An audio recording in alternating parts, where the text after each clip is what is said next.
you today for Bach's lunch. And applause to you for taking the time out of your day to make it a point of supporting the El Paso Museum of Art, El Paso Pro Musica, and collaborations with the arts in our community. These are indeed interesting times. Last year we were virtual, and this year we're trying to do a hybrid Bach's lunch where we can also make it possible for people who can't make it here to see it. We're also going to make sure that this is made available to patients in hospitals, to our seniors and our greatest generation through the Alzheimer's Association of West Texas, with El Paso Hospice, for children who would normally be here enjoying these incredible performances. Again, very, very interesting times. This weekend, I will let Mr. Bailey talk about it more, but it's not looking like it's an ideal situation at Fox Fine Arts Recital Hall. UTEP is working tirelessly to make everyone safe, as is the city of El Paso. And we must thank the members of the El Paso Museum of Art who have just been working nonstop to make this a reality.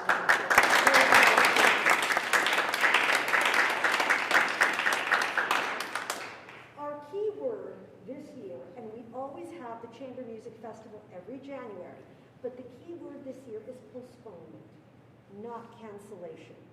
All of the artists who are committed to come to perform for El Paso Pro Musica and for audiences in the region want to be here more than anything. We're just wearing our coats. This is fabulous if you live in New York or Chicago, I promise you. But they all are very committed to coming back. They all have families, they all work at universities, they're performing in symphony orchestras, and they are all putting themselves at incredible risk, unfortunately, at this time. So we have to honor their safety. We have to honor your safety, and we'll do everything that we possibly can to make sure that your safety is the #1 priority, with our music hopefully being provided to soothe, heal, educate, and inspire all of you. With that, I'm going to give it to Mr. Bailey to tell you more about today's incredible performers, where it's UTEP's finest, but really world-class musicians that we're presenting today. And a little more because this weekend there is also the performance with the El Paso Symphony Orchestra. So Mr. Bailey, if you'll continue. Thank you very much. I am very uncomfortable talking to you about this whole situation because when COVID first happened in 2020, I didn't feel anything. I was just numb. I wasn't even scared. I just didn't know what to do except for just to go completely virtual because we had our set schedule that was disrupted. Our set schedule was what we knew and how we did things. As I began to feel again, I began to see that set schedule was not necessary in the future. We could do things differently. And if we do things differently, then we're prepared for the future. What's happening now is actually a good thing in a way, to be a hopeful human being, is because it's going to make El Paso Pro Musica and our collaborations year-round now. It's not going to be just one focused time of year. The artists that we've invited in are available to us year-round. And so the good news is that possibly in the future, possibly even next year, the festival will spread out throughout the entire year.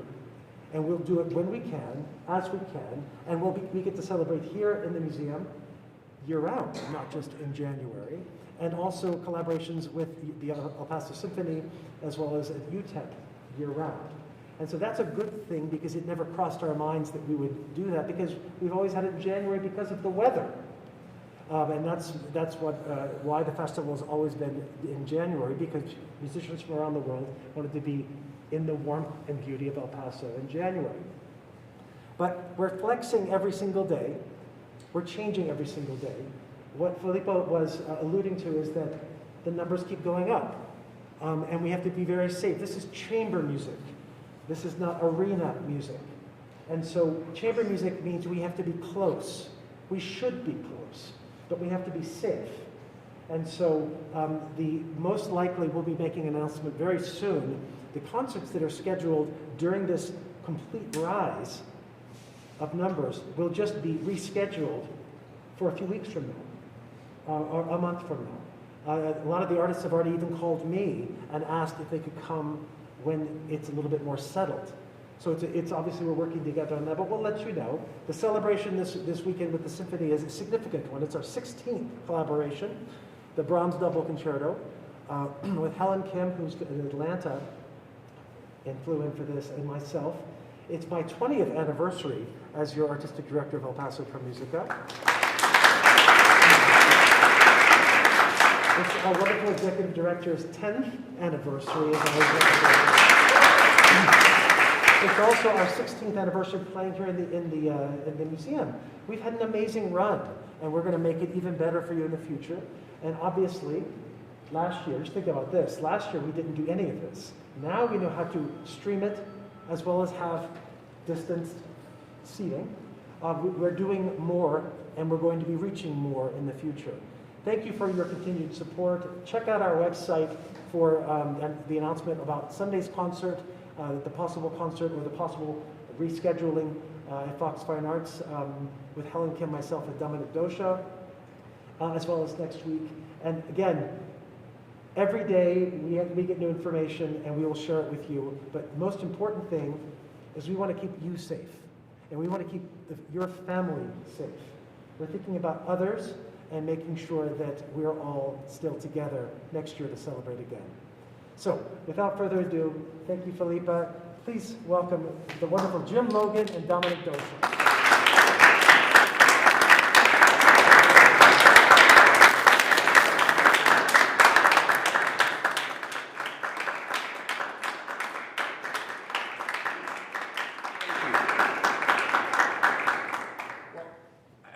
Piggyback on what Felipe and Zul were saying, and I'm glad they covered everything that we would want to say, and I'll leave it there.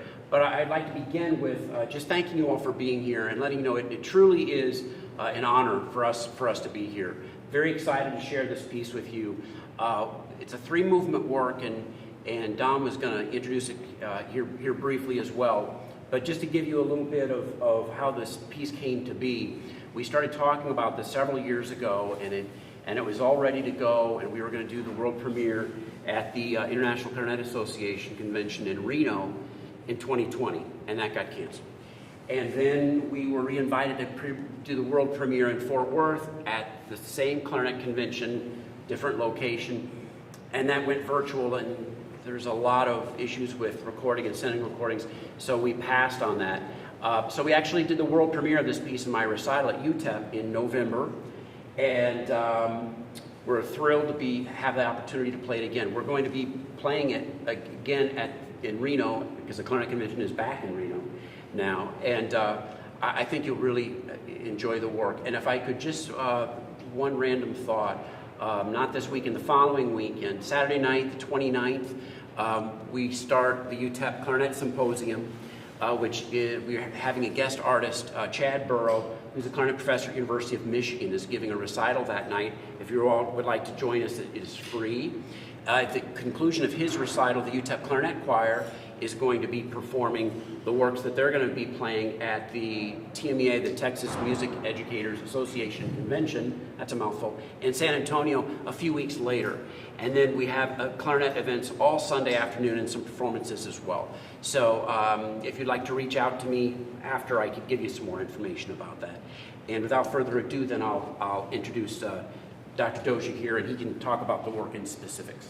Thank you so much, Jim, and thank you, Felipa. Thank you, Zul, for inviting us to come here. What a delight it is to share this with you. The title of our program today is the title of the piece, Beneath the Painted Skies. And that title itself is very evocative, and it points to the inspiration for this particular work, but also for many of my works, the beauty of nature. Now, people throughout the ages, and probably many of you have taken inspiration from the beauty of nature. And what makes this experience so unique and so special and so poignant is I think it's more so than simply kind of what the title implies, sort of the visual elements, the sights, it's the sounds, it's the smells, it's the feel of the air to create this holistic experience.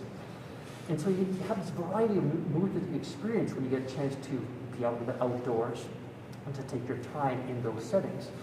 And I think it also touches upon as the feelings we experience in the journey of our daily lives. So really, really, this is a holistic experience. And I think if you think about it from a broader perspective, I think it is well summarized by the psalmist. The heavens declare the glory of God. And when we kind of seek out the transcendent and the divine, that is what we really are in a sense of awe and wonder and kind of break beyond ourselves into an experience which just can't be described in words. It's something that we, because all times, the seed that's planted in our human hearts. And so it's this ethos that drives a lot of my music and this piece in particular. Now, as Jim mentioned, it's a work in 3 movements, and what we'll do is say a few words before each movement about what they're about. The first movement is entitled Meditation. So if you think about a meditation, it's a time to think and to contemplate, and the piece begins with this spirit and this feel. And then like the meditation, it slowly unfolds. And thus you can hear the melody kind of becomes a little bit more animated as you go throughout, and then it'll wax and wane, ebb and flow. In the middle section, it perhaps takes a slightly darker tone, and then there's even a bigger ramp up to a very stormy feel in the middle section. And then that will resolve itself and return then to the mood of the opening. And we can think about not only kind of the experience of our lives, sometimes we get this situation, we get a conflict, and it feels like it needs to be resolved, and what a great feeling is it when it is resolved. And then also how this reflects, again, the natural world. Imagine a passing storm, an intense storm on the plains or something like that. So that's what this piece is about. We'll begin then our presentation of Beneath the Painted Skies with meditation.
So after that calm ending now, we turn to a different theme.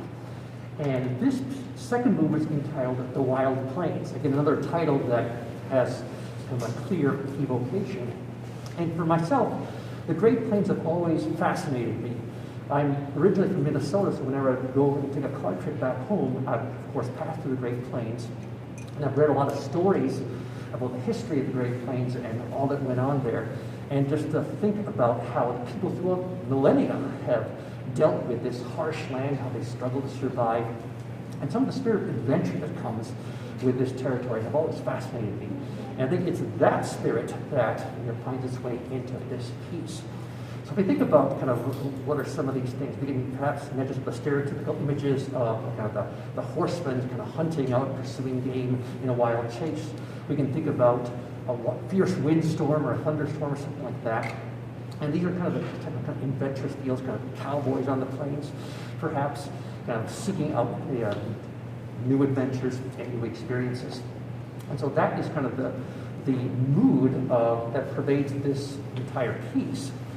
And it's kind of this feeling of wildness, yet in command, yet in control, kind of always being a little bit on edge. In the middle part, things to kind of take a little bit of a step back, as if someone has taken a break from the adventure and kind of taken in the beauty then of this kind of wide open spaces.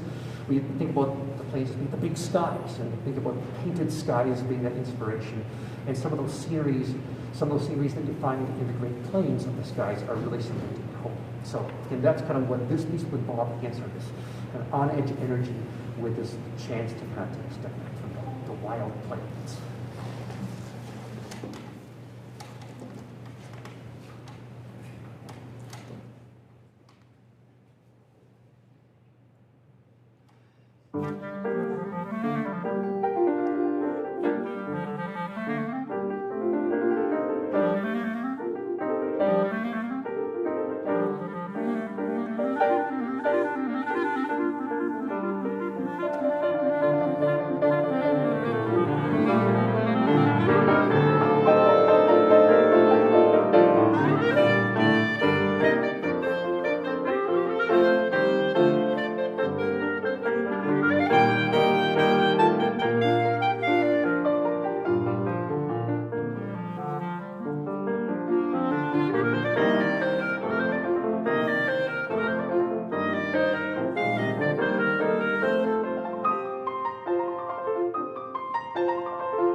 Thank you so much. That's quite a barn burner. Perhaps one of these days I'll convince Jim to put on his cowboy hat as we play this. It won't take much. So for the final movement of this work, we'll return again to a more kind of reflective, contemplative setting. And this movement is called Quiet Grandeur. So we kind of have these kind of more reflective movements bookending this very vivacious middle movement. And quiet grandeur, we think about grandeur as something big and something that's going to impress us. And sometimes, indeed, that's what it is. But also I found that in these times of silence, something that's more and more rare in today's world where we're constantly plugged in to what's going on around us, these moments for silence really give us a chance again to experience again sort of this holistic experience of nature that I talked about at the beginning. If you've ever had a chance to go kind of into the remote areas not far from here, you can hear a pin dropping right there. And that itself inspires this feeling of awe and grandeur. Very much like the first piece, it begins again quietly and then begins to just slowly develop and evolve. It's a little more continuous melody in the first part.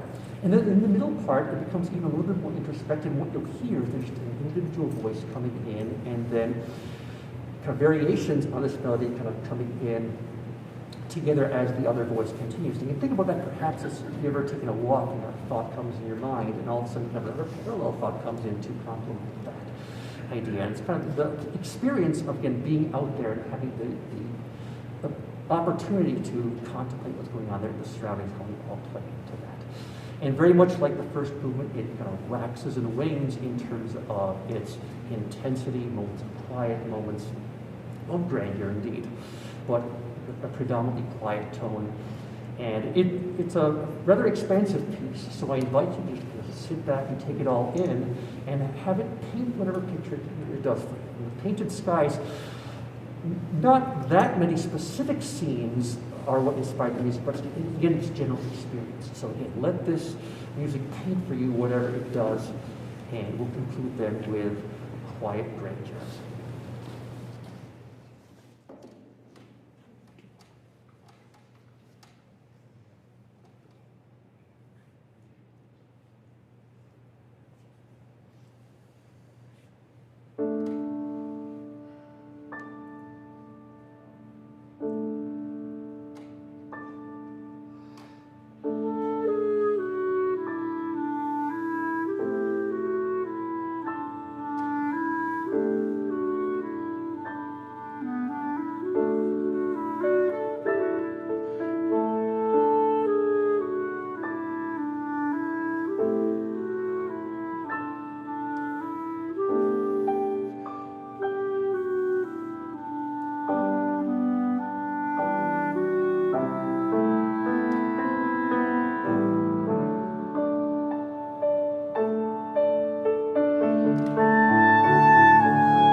2 minutes for you we thought you might like.